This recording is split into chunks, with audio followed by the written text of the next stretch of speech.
तो दूसरे नंबर का ब्रह्मा वो हुआ। और तीसरा नंबर ब्रह्मा फिर कौन सा हुआ है? जगदम्बा।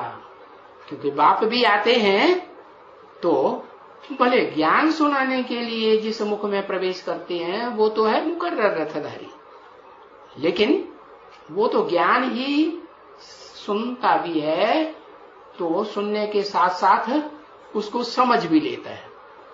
हाँ? और समझ करके सुनाता भी है कि नहीं, उसी समय सुनाता भी, लेकिन उसके साथ साथ प्रवृत्ति मार्ग की स्थापना करने आते हैं या सिर्फ एक में ही प्रवेश करके काम चल जाएगा? एक साथ दो में प्रवेश करते हैं। ज्ञान एक को देते हैं कि दो को देते हैं? हाँ, प्रवेश तो दोनों में करते हैं, लेकिन एक सुनाने वाला बनता है और दूसरा सुनने वाला बनता है।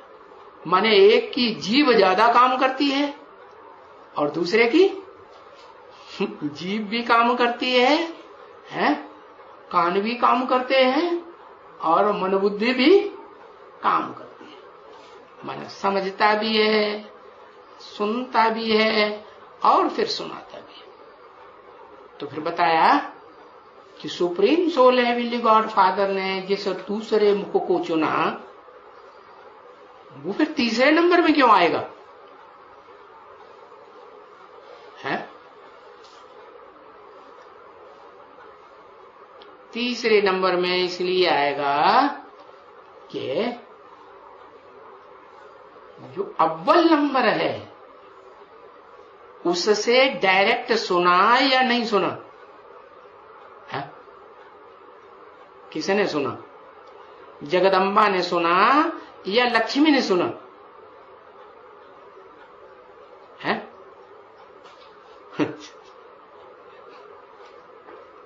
किसने सुना? जगदम्बा ने सुना। तो जो बोल बोल करने वाली जगदम्बा है ना, जो सात्विक स्टेज में दुर्गा का पार्ट बजाती है और तामसी स्टेज में महाकाली लंबी जीभ वाली पार्ट बजाती है, जो आदि में सो अंत में। आदि में भी जीव का पार्ट बजाया और अंत में भी बड़े रूप में जीव का पार्ट बजाया। बहुत भाषणबाजी करती है। आज की दुनिया में जो पब्लिक है, चाहे कोई भी धर्म की पब्लिक हो, जो वाचा चलाने वाले नेता होते हैं, उनके आधार पर दुनिया में ज्यादा फॉलोअर बन रहे हैं, या जो बुद्धि के तीखे होते हैं उनके आधार पर चल रहे हैं? किसके आधार पर चल रहे हैं? दुनिया में जो प्रजातंत्र गवर्नमेंट है वो भाषणबाजी करने वालों के आधार पर चल रही है, या बड़े बड़े जो विद्वान लोग हैं, होशियार लोग हैं, ज़हीन हैं, उनके आधार पर चल रही? नहीं, मुख के आधार। तो ऐसे ही है, हेवनली गॉड फादर आते हैं तो वो भी इस बात को समझते हैं। क्या ये जो जवान चलाने वाली है ना स्त्री, ये जवान चलाने वाली स्त्री काम नहीं पूरा कर पाएगी, करेगी? सिर्फ जवान चलाए, ध्यान से हर बात को सुने भी नहीं, कान से सुने नहीं सुने, और उस बात को जो सुनी हुई बात है उस पर मनन चिंतन मंथन भी करके फैसला भी नहीं करे क्या राइट है क्या रंग है। तो बताया उसको तो क्या करते हैं, एक तरफ रख देते हैं। तो तीसरा नंबर किसका हुआ? तीसरा नंबर किसका हुआ? तीसरा नंबर मुख कौन सा है? तीसरा नंबर जो थर्ड क्लास मुख है वो हुआ जगदम्बा का। क्योंकि फिर भी तो ज्ञान समझती नहीं है, लेकिन सुनाती तो है। पहली सीढ़ी सुनना होता है या समझाना समझना होता है? और कंपल्सन क्या है? सुनेगा तो समझेगा समझाएगा कि बिना सुने समझाएगा? सुनेगा। तो यज्ञ के आदि में जब ओम मंडली खलास हो गई है जिसका बीज रूप बाप जो था वो कारण या कारण शरीर छोड़ गया, जैसे मुरली में बताया है, लाश भी उसकी गुम कर दी ना। तो वो